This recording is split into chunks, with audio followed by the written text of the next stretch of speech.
Hello दोस्तों, मैं स्वागत करता हूं आपका एक बार फिर से एसएस स्टडी पॉइंट 2.2 में। भारतीय राष्ट्रीयवाद का उदय में हमने पिछले वीडियो में 3 टॉपिक क्लियर किए थे, जिसमें विदेशी आधिपत्य का परिणाम, प्रशासनिक और आर्थिक एकीकरण, पाश्चात्य चिंतन और शिक्षा। जिसमें मैंने आपको 3 टॉपिक बताए थे, जिनके मैंने नाम बता दिए थे बचे हुए 3 टॉपिक के, बट उनका डिस्क्रिप्शन नहीं हुआ था, उनके बारे में हम लोगों ने चर्चा नहीं की। तो उसमें चर्चा आज करेंगे भारतीय प्रेस और साहित्य, भारत के अतीत का पुनर्वेक्षण और जातीय अहंकार। ठीक है, तो आइए इसी के साथ आगे बढ़ते हैं। आगे बढ़ने से पहले एक बार मैं आप लोगों से कहना चाहूँगा कि एक बार वीडियो को लाइक कर दीजिए और शेयर कर दीजिए। वीडियो अच्छा लगे तो चैनल को सब्सक्राइब भी कर दीजिए। ठीक है, तो आइए बढ़ते हैं। भारतीय भाषा, प्रेस और साहित्य। प्रेस ही एकमात्र साधन था उस टाइम जिसके द्वारा राष्ट्रवादी विचारधारा वाले भारतीयों ने देशभक्ति के संदेश, देश की आधुनिक स्थिति व्यक्त की, जिसके द्वारा सामाजिक स्थिति को लोगों को बताया कि हमारे किस स्थिति में हैं अभी हम वर्तमान में। राजनीतिक विचारों को प्रसारित किया है, यानी एक दूसरे तक पहुंचाया। ठीक है, और संपूर्ण भारत को, यानी संपूर्ण भारतीय जितने भी थे उन सबको एकीकरण करने का प्रयास किया गया, जिसके द्वारा, ठीक है, एकजुट हो।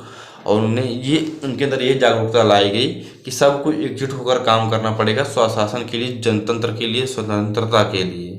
ठीक, जिसमें साहित्य का बहुत बड़ा योगदान रहा है। मैंने आपको पिछले वीडियो में बताया था कि भारत एक साहित्यिक प्रधान देश रहा है, जिसमें कालिदास, तुलसीदास, कबीरदास और वेदव्यास, वाल्मीकि ऋषि और आधुनिक हिंदी को बढ़ावा देने वाले भारतेंदु हरिश्चंद्र जैसे महान कवि हुए हैं। ठीक है, जैसे उसमें उपन्यास, निबंध और देशभक्तिपूर्ण पद लिखे गए, जिससे लोगों में काफ़ी ज़्यादा जागरूकता आई। उनको पढ़े, उन्होंने अपने इतिहास को समझा। ठीक, उसी के साथ और अगला टॉपिक है भारत के अतीत का पुनर्वेक्षण। ठीक है, पुनर्वेक्षण मतलब उनको उनके इतिहास के बारे में बताया गया। भारतीयों का इतना पतन हो गया था, मतलब इतना ज़्यादा उनको प्रताड़ित किया गया, इतना ज़्यादा उनको लूटा गया था कि वो अपने स्वशासन की क्षमता में ही आत्मविश्वास खो बैठे थे। मतलब वो शासन कर सकते हैं, इस चीज़ को ही वो मानने से इनकार कर चुके थे कि हम शासन कैसे कर सकते हैं, हम इतने कमज़ोर हैं। ठीक है, इस चीज़ को उस समय के अनेक ब्रिटिश अधिकारियों तथा लेखकों ने यह दावा किया कि अतीत में भारतीय कभी अपने ऊपर शासन करने के योग्य नहीं थे। हिंदू और मुसलमान हमेशा आपस में लड़ते रहे। ठीक, भारतीयों के भाग्य तथा सदा विदेशियों के शासन में ही लिखा रहा। ठीक, ये वहाँ के मतलब जो राइटर थे उनके शब्द थे। ठीक, अब उनको कौन समझाए? अशोक, चंद्रगुप्त मौर्य, और उसके बाद हर्षवर्धन, पृथ्वीराज चौहान, महाराणा प्रताप, एक से बढ़कर एक राजा हुए हैं जिन्होंने भारत पर शासन किया और सफलतापूर्वक शासन किया। ठीक, और मुगल काल में भी अकबर हुए हैं, हुमायूं, ठीक, और शाहजहां, जहांगीर। शासन अच्छा किया इन लोगों ने भी। अकबर के टाइम पे एक टैक्स लगाया था मुसलमानों ने हिंदुओं के ऊपर, जिसमें वो अगर तीर्थ यात्रा करने जाते थे उसको टैक्स देना पड़ता था। तो अकबर के शासनकाल आया तो उन्होंने उसको ख़त्म किया था। ठीक, तथा उनका धार्मिक और सामाजिक जीवन इतना गिरा हुआ है, असभ्यतापूर्ण है कि वे जनतंत्र, यहाँ तक कि स्वशासन के लिए अयोग्य हैं। ठीक, ये अंग्रेज राइटर्स के शब्द थे। ठीक है, अब सभ्यतापूर्ण बताया जा रहा है। सबसे पहली सभ्यता, सबसे आदि सभ्यता, आधुनिक मतलब आज के राइटरों की माने, जो इतिहासकारों की माने तो हड़प्पा सिंधु सभ्यता मानी जाती है, जो कि सिंधु प्रांत यानी भारत और पाकिस्तान के बीच में एक सिंधु प्रांत पड़ता है। मतलब अभी कुछ हिस्सा पाकिस्तान में काफ़ी हिस्सा चला गया है, तो वहाँ पे पाई जाती है। ठीक, हड़प्पा सभ्यता। और कलाकृतियों में आप लोगों को पता ही होगा, शून्य, कोणार्क, अजंता, एलोरा की गुफाएं। ठीक है, तो ये काफ़ी चिंतनीय विषय रहा हमारे देश के लिए। ठीक, और उसके बाद राष्ट्रीय नेताओं ने इस विचार का खंडन किया। मतलब उन्होंने कहा इसका खंडन किया, उन्होंने तर्कपूर्णता उसका खंडन किया, मतलब उनकी बातों को गलत सिद्ध किया। तो जनता में आत्मविश्वास तथा प्रतिष्ठा लाने की कोशिश की। मतलब आत्मसम्मान जगाया, उनका आत्मविश्वास उनको वापिस उनको दिलाया कि आप शासन कर सकते हैं, आप में हिम्मत है। ठीक, उन्होंने गर्व से भारतीय संस्कृति विरासत की ओर संकेत किया तथा आलोचकों का ध्यान अशोक, चंद्रगुप्त, विक्रमादित्य और अकबर की राजनीतिक उपलब्धियों की ओर की।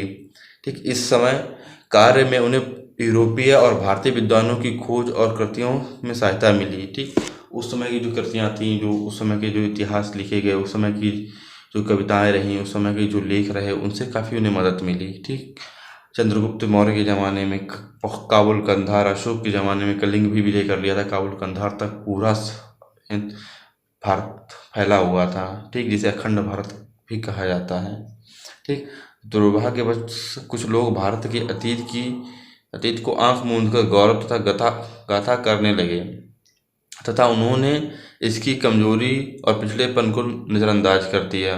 ठीक, खास तौर से केवल प्राचीन भारत के विरासत की ओर देखने से सारी भारी हानि हुई।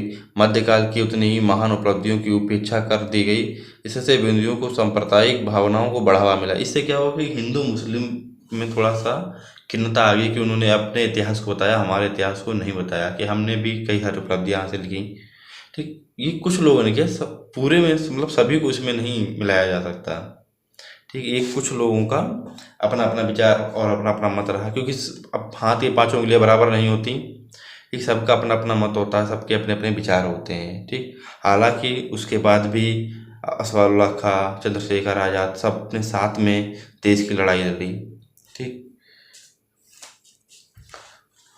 भारतीयों में इस तथ्य को नज़रअंदाज करने की प्रवृत्ति देखी गई कि अनेक दृष्टियों से भारत की जनता पिछड़ी हुई है। गर्व तथा आत्मसंतुष्टि की एक झूठी भावना उत्पन्न हुई, जिसने भारतीयों को अपने समाज पर आलोचनात्मक दृष्टि डालने से रोका। मतलब उन लोगों को जब आत्मविश्वास आता है ना, तो आप पॉजिटिवनेस, जो निगेटिव भी होता है ना, उसको भी पॉजिटिव सोचने लगते हैं। ये चीज़ जरूर होनी चाहिए कि अगर आपके साथ कुछ गलत हो रहा है, आपके साथ कुछ गलत हुआ, ठीक, तो आप उसका प्रत्युत्तर जरूर दें। ठीक है, कि जब तक आप प्रत्युत्तर नहीं देते हैं, तब तक आपके लिए वो गलत बहुत गलत होता जाता है। मतलब पहले बुरा हुआ, फिर बहुत बुरा हुआ। ठीक, आप किसी एग्ज़ाम में फेल हो गए, ठीक, भगवान ना करे आप फेल हों, आप अच्छे अच्छे नंबरों से पास हों, सभी लोग अच्छी अच्छी नौकरियां पाएँ, IAS PCS, ठीक, बने। लेकिन अगर आप फेल हो जाते हैं, तो इसका मतलब ये नहीं कि आप पास ही नहीं हो सकते। आप पास हो सकते हैं, बशर्ते आपको उसके लिए मेहनत करनी पड़ेगी। ठीक, शायद आपने कहीं कुछ छोटी सी भी गलतियां हो जाती हैं किसी किसी की, ऐसा उसको मान लीजिए आता रहता है, वो पर एग्जाम में नहीं कर पाता। क्यों? आत्मविश्वास नहीं हो पाता है उसका। आत्मविश्वास आप जरूर लेके आइए। ठीक, अब कभी कभी आपका आत्मविश्वास इतना ज़्यादा बढ़ जाता है कि आप कम पढ़े रहते हैं, लेकिन उसको सफलतापूर्वक अगर करते हैं तो आप पास हो सकते हैं। ठीक, ऐसा नहीं है कि आप एकदम ना पढ़े, आप कितना भी, तो ओवर कॉन्फिडेंस हो, ओवर कॉन्फिडेंस, आत्मविश्वास होना चाहिए बस। ठीक है, ओवर कॉन्फिडेंस में भी हानि होती है। ठीक, और कॉन्फिडेंस ना होने में भी हानि होती है। कॉन्फिडेंस रहे तभी ठीक है, एक लेवल पर है, क्योंकि ज़्यादा चीनी खाएंगे तो डायबिटीज हो जाएगा, और नहीं खाएंगे तो लो डायबिटीज हो जाएगा। तो एक लेवल पर चलते रहें तो ज़्यादा फायदा रहता है। ठीक, तो और थर्ड टॉपिक है हमारा जातीय अहंकार। ठीक, 1857 के जाति के बाद जातीय अहंकार ने सभी भारतीयों को उनकी जाति, धर्म, प्रांत, वर्ग के बिना कोई ख्याल किए उन्हें हीन करार दे दिया गया था। मतलब जैसे कि 1857 की जो क्रांति हुई थी, मतलब प्रयास किया गया था, एक तरीके से कह सकते हैं। तो उसके बाद क्या हुआ कि उन्हें हीन, मतलब क्योंकि टुकड़ियों में बट गए थे उस समय ही, कई कई जगह क्या हुआ, पहले हुआ, कई जगह बाद में हुआ। तो अंग्रेज समझ गए कि ये लोग क्या है, डिवाइड हैं। तो ये उनको बेवकूफ़ समझने लगे थे। ठीक है, डिवाइड हैं। ठीक, यही गलती हुई थी। ठीक है, अब चाहे फिर वो ठाकुर हो, ब्राह्मण हो, ठीक है, वैश्य शूद्र कोई भी हो, उससे कोई मतलब, वो सारे के सारे उनको नीचे समझने लगे, क्योंकि ब्लैक इंडियन कहते थे ना, ब्लैक हैं, इसलिए उनको छोटा समझने लगे थे।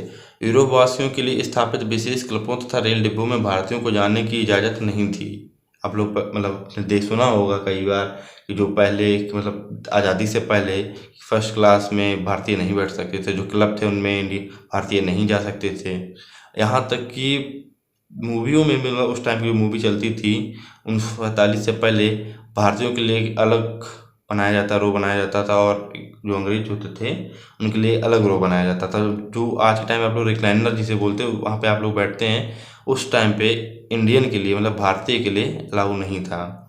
ठीक, उसके बाद क्या, वो भारतीयों को इजाज़त नहीं दी। सबसे बढ़कर था न्याय का दिवालियापन। न्याय का दिवालियापन से मतलब क्या है कि वहाँ उस समय की न्याय व्यवस्था जैसे आज की जैसे नहीं थी। आज की न्याय व्यवस्था क्या, सबके लिए समान है, छोटा हो बड़ा हो, ऊंच हो नीच हो, धनवान हो निर्धन हो, गरीब जो भी है, ठीक, सबके लिए न्याय व्यवस्था समान है। ठीक, अगर अमीर ने गलत किया है तो अगर कोर्ट के पास जाता है, वाजिब सबूत देता है, तो उसको सज़ा मिलती, चाहे वो कितना ही अमीर क्यों ना हो।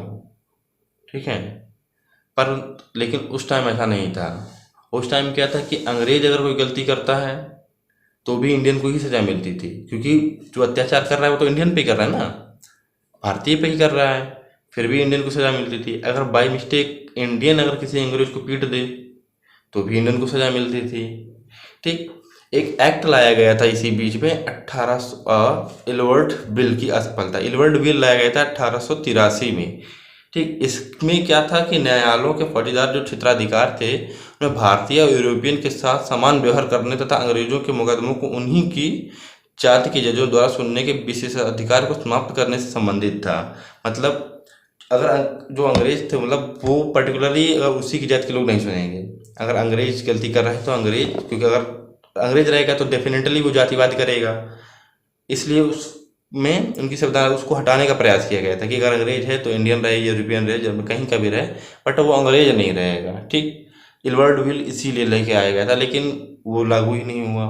अगर लागू किया गया था पर मतलब उस पर अमल नहीं किया गया, एक तरीके कह सकते हैं। ठीक, उसे ना के बराबर समझा गया। ठीक, न्यायिक असमानता का चरमोत्कर्ष, मतलब न्याय अंग्रेजों के लिए अन्याय जो वो कर रहे थे वही न्याय है, चाहे वो गलत करें सही है, सही कर रहे हैं तो भी सही है। इंडियन गलत सही कर रहा है तो गलत है, गलत कर रहा है तो गलत तो है ही। ठीक, इसमें काफ़ी ज़्यादा खिन्नता आई, मतलब ईर्ष्या, मतलब कह सकते हैं अपमान जो है, अपमान उनको महसूस हुआ। इसलिए और थोड़ी उत्तेजना बढ़ती है, अगर आप किसी का अपमान कर दें और या तो क्रोध हो जाता है, गुस्से में आ जाता है। ठीक, इससे भारतीय राष्ट्रीय अपमान के प्रति सजग हो गए और इसके फलस्वरूप अंग्रेजों का मुकाबला करते समय वे अपने मन को एक राष्ट्र समझने लगे। मतलब वो अपने आप को अलग नहीं समझ रहे थे, एक साथ समझ रहे थे। तो यहीं से भारतीय राष्ट्रीयवाद का उदय हुआ। तो आज ये टॉपिक समाप्त हुआ है। कल हम लोग अगले टॉपिक में पढ़ेंगे भारतीय राष्ट्रीय कांग्रेस की स्थापना। ठीक है, तब तक के लिए जय हिंद। फिर मिलते हैं अगले वीडियो में। वीडियो को लाइक कर दीजिएगा, सब्सक्राइब कर दीजिएगा और शेयर कर दीजिएगा।